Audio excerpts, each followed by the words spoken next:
Episode 38 की कहानी एक ऐसी भावनात्मक तरंग पर चलती है जहां हर संवाद, हर खामोशी और हर निगाह एक गहरी कहानी बयां करती है। ये सिर्फ राघव और प्रिया का संघर्ष नहीं, बल्कि उन तमाम लोगों का प्रतिबिंब है जो प्यार में सच्चे होते हैं लेकिन अपने अहंकार या डर से उसे व्यक्त नहीं कर पाते। इस एपिसोड में इंसानी रिश्तों की सच्चाई को बेहद सादगी से पर बहुत असरदार तरीके से दिखाया गया है। एपिसोड की शुरुआत में दृश्य बहुत शांत है, लेकिन उस शांति में तूफान छिपा है। राघव अपने कमरे में अकेला बैठा है, दीवार पर लगी घड़ी टिक टिक कर रही है। हर सेकंड उसके अंदर के बोझ को बढ़ा रही है। उसका चेहरा थका हुआ है, आंखों में नींद नहीं और दिल में ग्लानि का सैलाब। कैमरा धीरे धीरे उसके पास आता है और बिना किसी संवाद के हम उसकी बेचैनी महसूस करते हैं। वह बार बार अपने फोन को उठाता है, प्रिया का नंबर खोलता है, पर हर बार कुछ सोचकर फोन नीचे रख देता है। उसकी खामोशी में वह दर्द है जो सिर्फ उस इंसान को समझ आता है जिसने किसी को प्यार में खो दिया हो लेकिन माफी मांगने में देर कर दी हो। उधर प्रिया अपने कमरे में पुराने यादों के एल्बम को देख रही है। हर तस्वीर उसके लिए एक कहानी है, हंसी, उम्मीदें और वो बातें जो कभी पूरी नहीं हुईं। उसके चेहरे पर एक दर्द भरी मुस्कान है।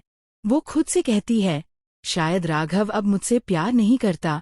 यह लाइन जितनी सरल है उतनी ही मार्मिक भी, क्योंकि यह दर्शाती है कि जब कोई औरत यह वाक्य खुद से बोलती है तो वो पहले ही अंदर से टूट चुकी होती है। इस बीच कहानी में भावनाओं का एक नया मोड़ आता है।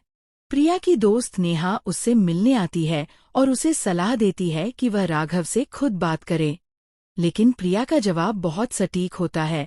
कभी कभी चुप रहना ही सबसे बड़ा जवाब होता है। उसकी इस बात से साफ झलकता है कि वह थक चुकी है, बार बार समझाने, बार बार साबित करने से। अब वो चाहती है कि अगर राघव के दिल में जरा भी सच्चा प्यार है तो उसे खुद महसूस हो। राघव के भीतर का संघर्ष और गहराता जाता है। वह अपने ऑफिस में बैठा है लेकिन काम पर ध्यान नहीं। फाइलों के बीच उसे हर जगह प्रिया की झलक दिखाई देती है। यहाँ निर्देशक ने बहुत ही सुंदर प्रतीकात्मकता दिखाई है। जैसे एक सीन में राघव को लगता है कि प्रिया उसके सामने खड़ी है, पर जब वह मुड़ता है तो वहाँ सिर्फ उसकी परछाई होती है। यह दृश्य इस बात का प्रतीक है कि जब इंसान अपने प्यार से दूर होता है तो उसे सिर्फ उसकी मौजूदगी का भ्रम ही मिलता है। शाम के समय राघव अपने गिल्ट से हारकर आखिरकार कैफे पहुंचता है, वही कैफे जहां उनकी कहानी शुरू हुई थी। अंदर हल्का म्यूजिक चल रहा है, कैमरा धीमे धीमे अंदर आता है और हम देखते हैं कि प्रिया पहले से वहां मौजूद है। उसकी निगाहें खिड़की से बाहर हैं, पर उसके चेहरे पर शांति नहीं, एक उदासी है। राघव एक पल के लिए रुकता है, उसकी आंखों में डर है कि कहीं बहुत देर न हो गई हो। दोनों आमने सामने बैठते हैं और कुछ पल तक कोई शब्द नहीं, सिर्फ खामोशी। लेकिन उस खामोशी में जो कहा जा रहा है वो किसी भी संवाद से ज्यादा गहरा है।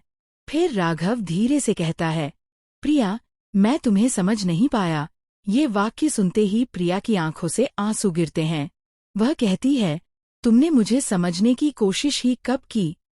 ये संवाद पूरे एपिसोड का दिल बन जाता है। धीरे धीरे दोनों के बीच बातचीत होती है, जिसमें न कोई आरोप है, न कोई बहाना, सिर्फ सच्चाई। राघव बताता है कि उसे डर था कि वो प्रिया को खो देगा, इसलिए वो उसे अपनी सीमाओं में बांधना चाहता था। और प्रिया बताती है कि उसने उस बंधन से खुद को आजाद किया क्योंकि उसे अपना आत्मसम्मान ज्यादा प्यारा था। दोनों के बीच की ये बातचीत बहुत परिपक्व लगती है, जैसे दो समझदार लोग अपने रिश्ते को फिर से परिभाषित करने की कोशिश कर रहे हों। लेकिन जैसे ही माहौल थोड़ा नरम होता है, निर्देशक अचानक सस्पेंस का रंग घोल देते हैं। कैफे के बाहर एक गाड़ी रुकती है और उसमें से एक आदमी उतरता है जो प्रिया को देखकर घबरा जाती है। उसकी आंखों में डर है और वो तुरंत अपना चेहरा दूसरी ओर कर लेती है। राघव ये देख लेता है और पूछता है, कौन था वो? लेकिन प्रिया कुछ नहीं कहती। इस एक रहस्यमय पल के साथ एपिसोड खत्म होता है। एपिसोड 38 का असली कमाल ये है कि इसमें संवाद कम है, भाव